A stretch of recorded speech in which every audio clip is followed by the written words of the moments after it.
నా సన్నిధి వెదకుడని నీవు సెలవీయగా, యెహోవా నీ సన్నిధి నేను వెదకెదనని నా హృదయము నీతో అనెను అని దావీదు భక్తుడు దేవునితో పలికిన మాట ఇది. దేవుడు ఏం మాట్లాడుతున్నాడో దానికి దావీదు స్పందిస్తూ పలికినటువంటి కీర్తన ఇది, ఈ మాట ఇదన్నమాట. అంటే మనము ప్రతి వారం ఒక 4-5 వారాల నుంచి ధ్యానం చేస్తున్నాం కదా.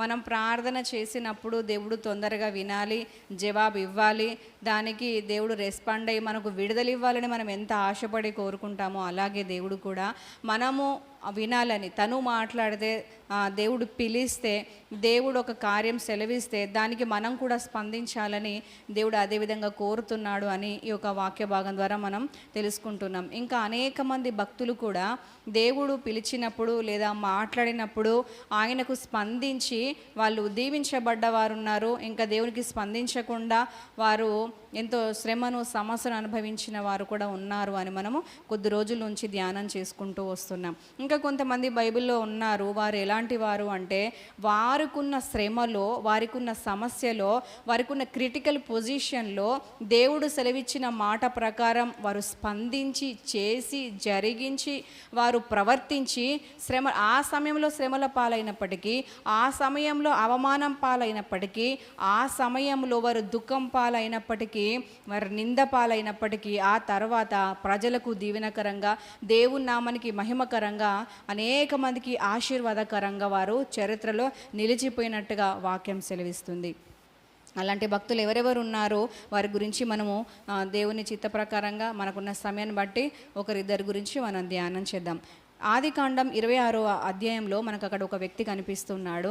అతను ఎవరు అని అంటే విశ్వాసులకు తండ్రి అయిన అబ్రహాము యొక్క కుమారుడు. అతని పేరేమిటి? ఇస్సాకు అక్కడ మనకు కనిపిస్తున్నాడు. అయితే అబ్రహామును దేవుడు పిలిచింది మనకు తెలుసు. అబ్రహాము దేవుని మాటకు స్పందించి తన బంధుజనమును, తన స్థలమును, తన దేశమును, తన పరిస్థితులను వదులుకొని తన కుటుంబాన్ని పట్టుకొని అతను ఒంటరిగా బయలుదేరిన సంగతి మనకు తెలుసు. అబ్రహాము దేవుని మాట వినకపోయి ఉంటే, అబ్రహాము దేవుని పిలుపుకు స్పందించకపోయి ఉంటే, అబ్రహాము అదేవిధంగా తానున్న స్థలంలో మొరాయించి ఉంటే, దేవుని మాటకు ఏమాత్రం రెస్పాండ్ కాకుండా ఉంటే ఇప్పటికి అబ్రహాం గురించి మనం మాట్లాడుకునే వాళ్ళం కాదు. అబ్రహాము సంతానం నుంచి ఇంతమంది విశ్వాసులు వచ్చేవాళ్ళు కాదు. ఇంకా మన రక్షకుడైన యేసయ్య అతని సంతానంలో నుండి వచ్చేవాడు కాదు. కానీ అబ్రహాము తనకున్న పరిస్థితులన్నిటినీ ఛేదించుకొని, తనకున్నటువంటి సరౌండింగ్స్ అన్నింటినీ వదిలిపెట్టుకొని, తనకున్నటువంటి పరిస్థితులన్నింటినీ ఛేదించుకొని అతను ఏం చేసినాడంటే దేవుని మాటకు లోబడి విధేయుడై ఆ పరిస్థితులన్నింటినీ దాటుకొని వచ్చి ఎంతో ఆశీర్వదించబడ్డాడు. ఎంతో అంటే ఎంతో మనం లెక్క పెట్టలేనంతగా ఆశీర్వదింపబడ్డాడు. అతని సంతానంలో నుంచి, అతని గర్భంలో నుంచి వచ్చినటువంటి ఇసాకుకు కూడా ఒకానొక సందర్భంలో దేవుని యొక్క పిలుపు అనేది ఎదురైంది. దేవుని యొక్క వాక్కు అనేది ప్రత్యక్షమైంది. దేవుడు ఒకసారి ఇస్సాకుతో మాట్లాడినప్పుడు ఇస్సాకు కూడా దేవుని మాటకు స్పందించి ఇప్పటికీ కూడా మనకు మాదిరిగా ఉన్నాడు. ఇప్పటికీ కూడా మనకు ఆశీర్వాదకరంగా ఉన్నాడు. దేవుని మాటకు స్పందించిన వారు ఎవ్వరు కూడా ఇంతవరకు చెడిపోలేదు. దేవుని మాటకు, దేవుని పిలుపుకు లోబడిన వారు, విధేయత చూపించిన వారు, దేవుడు చెప్పినట్టు చేసిన వారు ఇప్పటి వరకు ఎవ్వరూ నశించిపోలేదు, నష్టపోలేదు. సొంత చిత్తానుసారంగా జరిగించిన వాళ్ళు, సొంత ఉద్దేశాన్ని అనుసరించి నడుచుకున్న వాళ్ళు, సొంత జ్ఞానాన్ని అనుసరించి నడుచుకున్న వాళ్ళు, సొంత తలంపులను బట్టి నడుచుకున్న వాళ్ళు ఫెయిల్ అయిపోయినారేమో కానీ వాళ్ళు ఎంత జ్ఞానులైనప్పటికీ, ఎంత చదువుకున్న వాళ్ళైనప్పటికీ, ఎన్ని తెలివితేటలు కలిగిన వారైనప్పటికీ, ఎన్ని యుక్తులు కుయుక్తులు తెలిసినప్పటికీ, ఎన్ని ఉపాయాలు తెలిసినప్పటికీ సొంత చిత్తాన్ని అనుసరించిన వారు తప్పిపోయిన వారు ఉన్నారు. కానీ దేవుని చిత్తాన్ని అనుసరించి తప్పిపోయిన వారు, నష్టపోయిన వారు, చెడిపోయిన వారు, పడిపోయిన వారు ఎవ్వరు కూడా లేరు. ఇంతవరకు లేరు, ఉండబోరు కూడా. ఎందుకంటే దేవుని మాట అంత శ్రేష్టమైంది, అంత స్థిరమైంది, అంత ఖచ్చితమైంది. దేవుని మాట అంత క్షేమకరమైంది అన్నమాట. ఒకనొక సందర్భంలో ఇస్సాకును దేవుడు పిలిచినాడు. ఇస్సాకుతో దేవుడు మాట్లాడినాడు. ఏమని మాట్లాడినాడంటే, తానున్న స్థలంలో ఒక కరువు వచ్చింది. కరువు వచ్చినప్పుడు అబ్రహాము టైంలో కూడా అలాంటి కరువే వచ్చింది.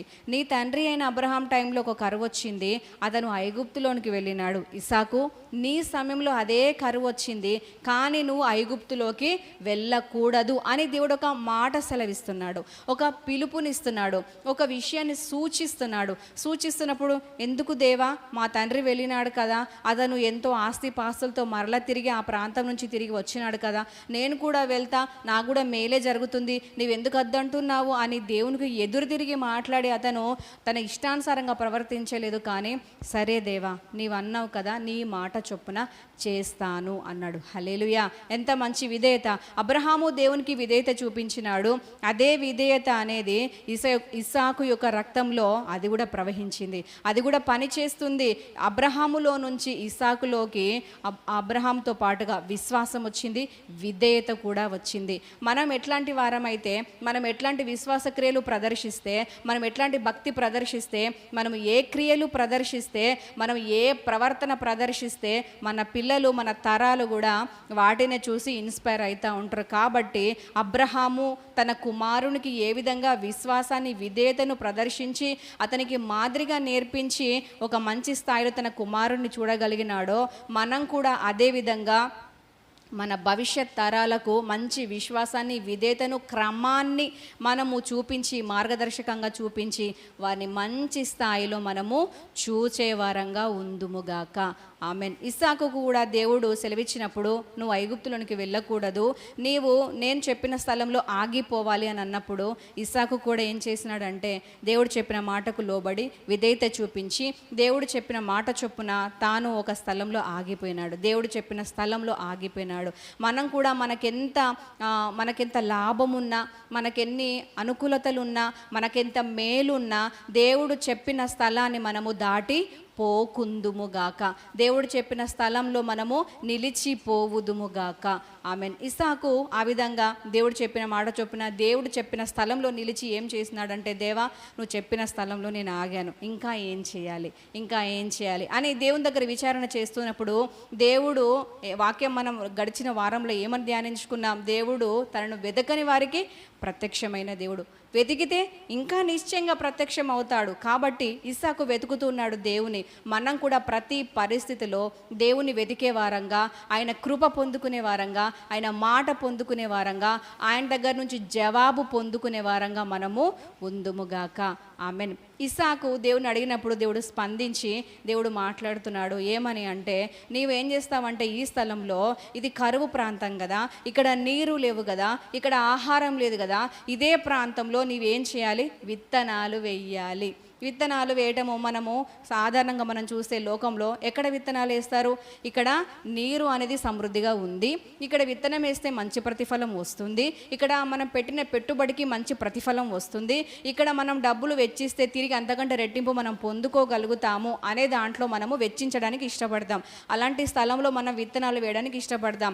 విత్తనాలే కాకుండా ఇంకా మనం ఏదైనా పెట్టుబడి పెట్టాలంటే, ఎందులోనైనా ఇన్వెస్ట్మెంట్ మనం చెయ్యాలి అని అంటే ఏం చేస్తాం, దాని ద్వారా మనకు మేలు ఉంది అని మనకు అనిపిస్తేనే అందులో మనం ఇన్వెస్ట్ చేస్తాము. కానీ ఇక్కడ పెడితే మనకు డబ్బులు వేస్ట్ అయిపోతాయి, మన కష్టం వృధా అయిపోతుంది అనుకునే దాంట్లో మనము ఏమైనా డబ్బులు వెచ్చించం కదా. కానీ ఇవన్నీ ఆలోచించకుండా దేవుడు చెప్పినాడా, ఖచ్చితంగా నేను చేస్తాను అని ఎంతో స్ట్రాంగ్గా నిలబడ్డాడు. దేవుని మాట అంటే ఇస్సాకుకు ఎందుకు అంత ధైర్యము, దేవుని మాట అంటే ఎందుకు అతనికి అంత నమ్మకము అని అంటే, అతడు ఏం చేసేవాడంట, ప్రతిరోజు పొలంలోకి వెళ్ళి దేవుని వాక్యాన్ని ధ్యానం చేసేవాడు.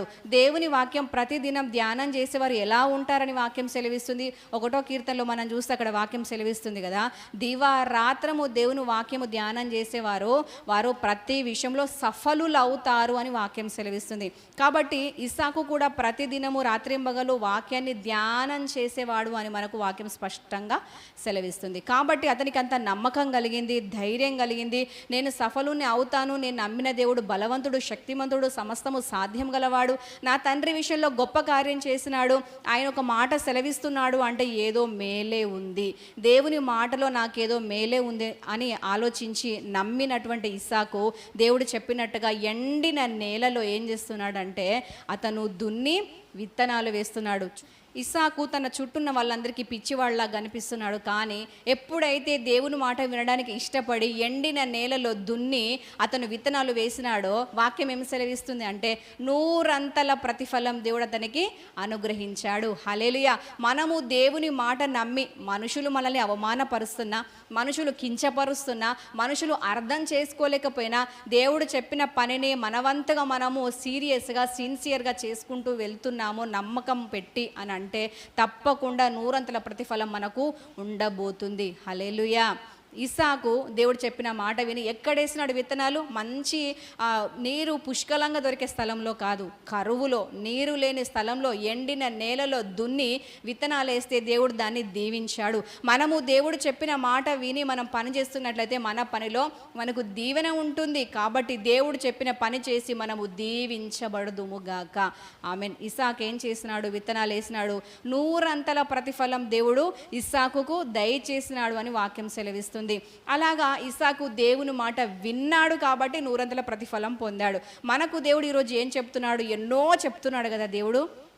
ఇలా బ్రతకండి, అలా బ్రతకొద్దు, ఇలా మాట్లాడండి, అలా మాట్లాడొద్దు, ఈ దారిలో వెళ్ళండి, ఆ దారిలో వెళ్ళొద్దు. ఇలాగా ఎన్నో రకాలుగా దేవుడు మనకెన్నో సూచిస్తున్నప్పుడు, ఎన్నో పిలుపులు ఇస్తున్నప్పుడు, ఎన్నో మనకు ఆలోచనలు ఇస్తున్నప్పుడు దేవుని మాట ప్రకారం మనం చేస్తే మనం అలాగే దీవించబడతాం. కాబట్టి మనం కూడా దేవుని చిత్తాన్ని జరిగించి మనము దీవించబడే వారంగా ఉందుముగాక. ఆమెన్. ఇస్సాకును చూసి ఎవరు అసూయపడ్డారో తెలుసా? ఆ దేశపు రాజు అసూయపడ్డాడు. ఎందుకు అంటే ఏమిటి, ఇతను ఇంత గొప్పగా దీవించబడుతున్నాడు, కరువులో విత్తనాలు వేయటం ఏమిటి, కరువులో విత్తనాలు వేసి 100 ప్రతిఫలం పొందుకోవటం ఏమిటి అని చాలా ఆశ్చర్యపోయి అప్పుడు ఏం చేస్తున్నారంటే ఆ ఇస్సాకు దగ్గరకు వచ్చి, అమ్మో నీ దేవుడు చాలా గొప్పవాడు, నీ దేవుడు సమస్తము సాధ్యం గలవాడు, నిన్ను నీ దేవుడు ఆశీర్వదిస్తున్నాడు అన్న మాట మేము తెలుసుకున్నాం. కాబట్టి మాతో నిబంధన చేయి, మమ్మల్ని ఎప్పుడు మాకు హాని తలపెట్టనని, మాకు కీడు తలపెట్టనని, మాతో సమాధానంగా ఉంటానని మాట ఇవ్వు అని మాట తీసుకోవడానికి వచ్చినారు. హల్లెలూయా. మనము దేవుని మాట విని దాని ప్రకారంగా జరిగించే వారమైతే దేవుడు మనకిచ్చే దీవెన ఎలా ఉంటుందంటే అధికారులు, నాయకులు, మనకంటే చాలా ఉన్నత స్థాయిలో ఉన్నవారు సైతము భయపడే విధంగా మనల్ని దేవుడు ఆశీర్వదిస్తాడు. కాబట్టి ఈరోజు ఈ చిన్న వాక్య భాగాన్ని వింటున్న మనము ఎలాంటి వారంగా ఉండాలి అని అంటే మనకు ఎంత ప్రతికూల పరిస్థితి ఉన్నా దేవుని మాట విని ఎంతో ధైర్యంతో నిశ్చయితతో అడుగు వేసి ఆ యొక్క ఇస్సాకు వలె 100 ప్రతిఫలాలు పొందుకొని అనేక మందికి ఆశ్చర్యం కలిగించే విధంగా అబ్బాయి వీళ్ళ దేవుడు ఎంత గొప్పవాడు అని ఆశ్చర్యపడే విధంగా మనం అనేక మందికి ఆశ్చర్యకరంగా మనము దేవుని నామానికి మహిమకరంగా మనము దీవించబడుదుముగాక, వర్ధిల్లుదుముగాక.